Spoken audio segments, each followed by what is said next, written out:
नमस्कार दोस्तों, स्वागत है आपका हमारे चैनल में। आज आपके समक्ष गणेश चतुर्थी की पौराणिक कथा आपके समक्ष प्रस्तुत कर रही हूँ। श्री गणेशाय नमः। संकष्टी गणेश चतुर्थी व्रत करने से घर परिवार में आ रही विपदा दूर होती है। कई दिनों से रुके मंगलिक कार्य संपन्न होते हैं तथा भगवान श्री गणेश असीम सुखों की प्राप्ति कराते हैं। माह के किसी भी चतुर्थी के दिन भगवान श्री गणेश की पूजा के दौरान संकटी गणेश चतुर्थी व्रत की कथा पढ़ना अथवा सुनना जरूरी होता है। इससे संबंधित आइए 4 कथा आपके समक्ष प्रस्तुत कर रही हूँ। पहली कथा पौराणिक एवं प्रचलित श्री गणेश कथा के अनुसार एक बार देवता कई विपदाओं से घिरे थे। तब वह मदद मांगने भगवान शिव के पास आए। उस समय शिव के साथ कार्तिकेय तथा गणेश जी भी बैठे थे। देवताओं की बात सुनकर शिव जी ने कार्तिक व गणेश जी से पूछा कि तुम में से कौन देवताओं के कष्ट का निवारण कर सकता है। तब कार्तिक व गणेश जी दोनों ने ही स्वयं को इस कार्य के लिए सक्षम बताया। इस पर भगवान शिव ने दोनों की परीक्षा लेते हुए कहा कि तुम दोनों में से जो सबसे पहले पृथ्वी की परिक्रमा करके आएगा वही देवताओं की मदद करने जाएगा। भगवान शिव के मुख से यह वचन सुनते ही कार्तिकेय ने अपने वाहन मोर पर बैठकर पृथ्वी की परिक्रमा के लिए निकल गए। परंतु गणेश जी सोच में पड़ गए कि वह तो चूहे के ऊपर चढ़कर सारी पृथ्वी की परिक्रमा कैसे करेंगे। इस कार्य में उन्हें बहुत ही समय लग जाएगा। तब उन्हें एक उपाय सूझा। गणेश जी अपने स्थान से उठे और अपने माता पिता की 7 बार परिक्रमा कर वापस बैठ गए। परिक्रमा करके लौटने पर कार्तिकेय स्वयं को विजेता बताने लगे। तब शिव जी ने श्री गणेश से पृथ्वी की परिक्रमा न करने का कारण पूछा। तब गणेश ने कहा, माता पिता के चरणों में ही समस्त लोक है। यह सुनकर भगवान शिव ने गणेश जी को देवताओं के संकट दूर करने की आज्ञा दी। इस प्रकार भगवान शिव ने गणेश जी को आशीर्वाद दिया कि चतुर्थी के दिन जो तुम्हारा पूजन करे और रात्रि में चंद्रमा को अर्घ देगा उसके तीनों तप यानी तप, दैविक तप तथा भौतिक तप दूर होंगे। इस व्रत को करने से व्रतधारी के सभी तरह के दुख दूर होंगे और उसे जीवन के भौतिक सुखों की प्राप्ति होगी। चारों तरफ से मनुष्य की सुख समृद्धि बढ़ेगी। पुत्र पौत्रिक धन ऐश्वर्य की कमी नहीं होगी। गणेश जी की दूसरी कथा। एक समय की बात है, राजा हरिश्चंद्र के राज्य में एक कुम्हार था। वह मिट्टी के बर्तन बनाता लेकिन वे कच्चे रह जाते। एक पुजारी की सलाह पर उसने इस समस्या को दूर करने के लिए एक छोटे बालक को मिट्टी के बर्तन के साथ आवा में डाल दिया। दूसरे दिन जब कुम्हार ने सुबह उठकर देखा तो आवा में उसके बर्तन तो पक गए थे लेकिन बच्चे का बाल बाका भी नहीं हुआ था। वह डर गया और राजा के दरबार में जाकर सारी घटना बताई। इसके बाद राजा ने उस बच्चे और उसकी माँ को बुलवाया तो माँ ने सभी तरह के विपत्ति को दूर करने वाली संकटी चतुर्थी का व्रत किया। इस घटना के बाद महिला संतान और परिवार के सौभाग्य के लिए संकट चौथ का व्रत करने लगी। तीसरी कथा। एक समय की बात है कि भगवान विष्णु का विवाह लक्ष्मी जी के साथ निश्चित हो गया। विवाह की तैयारी होने लगी। सभी देवताओं को आमंत्रण भेजे गए परंतु गणेश जी को निमंत्रण नहीं दिया गया। कारण जो भी रहा हो, अब भगवान विष्णु की बारात जाने का समय आ गया। सभी देवता अपनी पत्नियों के साथ विवाह समारोह में आए। उन सबने देखा कि गणेश जी कहीं दिखाई नहीं दे रहे हैं। तब वे आपस में चर्चा करने लगे, क्या गणेश जी को नहीं न्योता है या स्वयं गणेश जी ही नहीं आए। सभी को इस बात पर आश्चर्य होने लगा। तभी सबने विचार किया कि विष्णु भगवान से पूछने पर उन्होंने कहा कि हमने गणेश जी के पिता भोलेनाथ महादेव को न्योता भेजा है। यदि गणेश जी अपने पिता के साथ आना चाहते वो आ जाते। अलग से न्योता देने की कोई आवश्यकता भी नहीं थी। दूसरी बात यह भी है कि उनको 1.25 मन मूंग, 1.25 मन चावल, 1.25 मन घी, 1.25 मन लड्डू का भोजन दिन भर में चाहिए।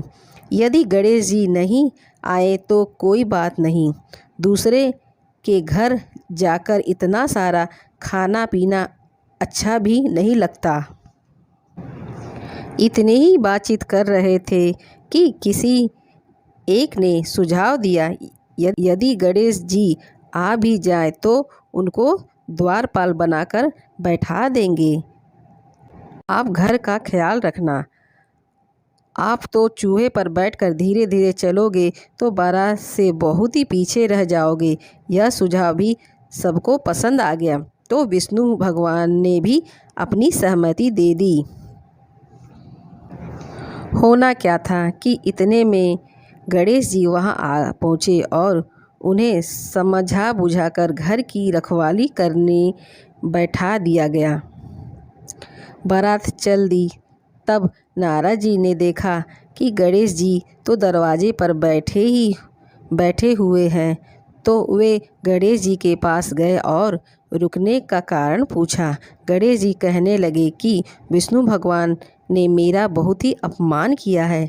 नारद जी ने कहा कि आप अपनी मूषक सेना को आगे भेज दें तो वह रास्ता खोद देंगे, जिससे उनके वाहन धरती में धंस जाएंगे।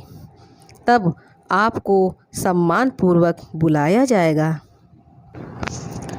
अब तो गणेश जी ने अपनी मूषक सेना जल्दी से आगे भेज दिया और सेना ने जमीन पोली कर दी। जब बारात वहाँ से निकली तो रथ के पहिया धरती में धंस गया। लाख कोशिश करके परंतु पहिया नहीं निकली। सभी ने अपने अपने उपाय किए परंतु पहिया तो नहीं निकले, बल्कि जगह जगह से टूट गए। किसी को समझ में नहीं आ रहा था कि अब क्या किया जाए। तब तो नारद जी ने कहा, आप लोगों ने गणेश जी का अपमान करके अच्छा नहीं किया। यदि उन्हें मना कर लाया जाए तो आपका कार्य सिद्ध हो जाएगा और ये संकट टल सकता है। शंकर भगवान ने अपने दूत नंदी को भेजा और वे गणेश जी को लेकर आए। गणेश जी का आदर सम्मान के साथ पूजन किया। तब कहीं रथ के पहिए निकले। पहिया निकल को गए परंतु वे टूट फूट गए थे, तो उन्हें सुधारे कौन। पास के खेत में खाती काम कर रहा था, उसे बुलाया गया। खाती अपना कार्य करने के पहले श्री गणेशाय नमः कहकर गणेश जी की वंदना मन ही मन में करने लगा। देखते ही देखते खाती ने सभी पहियों को ठीक कर दिया। तब खाती कहने लगा कि हे देवताओं, अपने सर्वप्रथम गणेश जी को नहीं मनाया होगा और ना ही उनकी पूजा की होगी, इसलिए तो आपके साथ यह संकट आया। हम तो मूर्ख अज्ञानी हैं, फिर भी पहले गणेश जी को पूजते हैं, उनका ध्यान करते हैं। आप लोग तो देवतागण हैं, फिर भी आप गणेश जी को कैसे भूल गए। अब आप लोग भगवान श्री गणेश जी की जयकार बोल कर जाए तो आपके सब काम बन जाएंगे और कोई संकट भी नहीं आएगा। ऐसा कहते हुए बारात वहाँ से चल दी और विष्णु और विष्णु भगवान का लक्ष्मी जी के साथ विवाह संपन्न कराकर सभी सकुशल घर लौट आए। आपने विष्णु जी को जैसो करज सरियो ऐसे करज सबको सिद्ध करजो, बोलो गजानन भगवान की जय। चौथी कथा। श्री गणेश चतुर्थी व्रत की पौराणिक कथा के अनुसार एक बार भगवान शिव तथा माता पार्वती नर्मदा नदी के किनारे बैठे थे। वह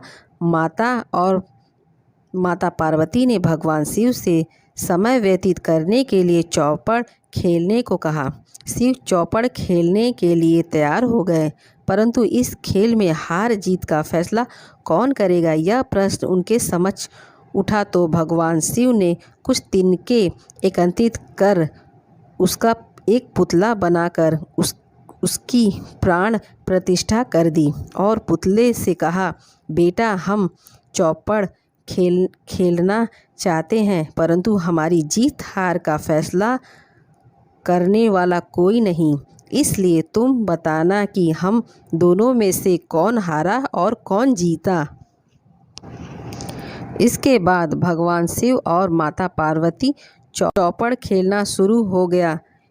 यह खेल 3 बार खेला गया और संयोग से तीनों बार माता पार्वती ही जीत गईं। खेल समाप्त होने के बाद बालक से हार जीत का फैसला करने के लिए कहा गया, तो उस बालक ने महादेव को ही विजय बताया। यह सुनकर माता पार्वती क्रोधित हो गईं और क्रोध में उन्होंने बालक को लंगड़ा होने, कीचड़ में पड़े रहने का श्राप दे दिया। बालक ने माता पार्वती से माफ़ी मांगी और कहा कि यह मुझसे अज्ञानवश ऐसा हुआ है, मैंने किसी भी देश और भाव में ऐसा नहीं किया है। बालक द्वारा क्षमा मांगने पर माता ने कहा, यह गणेश पूजन के लिए नाग कन्याएं आएंगी, उनके कहे अनुसार तुम गणेश व्रत करो, ऐसा करने से तुम मुझे प्राप्त करोगे। यह कहकर माता पार्वती शिव के साथ कैलाश पर चली गईं। एक वर्ष के बाद उस स्थान पर नाग कन्याएं आईं। तब नाग कन्याओं से गणेश के व्रत की विधि मालूम करने पर उस बालक ने 21 दिन लगातार गणेश जी का व्रत किया। उसकी श्रद्धा से गणेश जी प्रसन्न हुए। उन्होंने बालक को मनोचित फल मांगने के लिए कहा। उस बालक ने कहा, हे विनायक, मुझ में इतनी शक्ति दीजिए कि मैं अपने पैरों से चलकर अपने माता पिता के साथ कैलाश पर्वत पर पहुंच सकूं और वे यह देखकर प्रसन्न हो।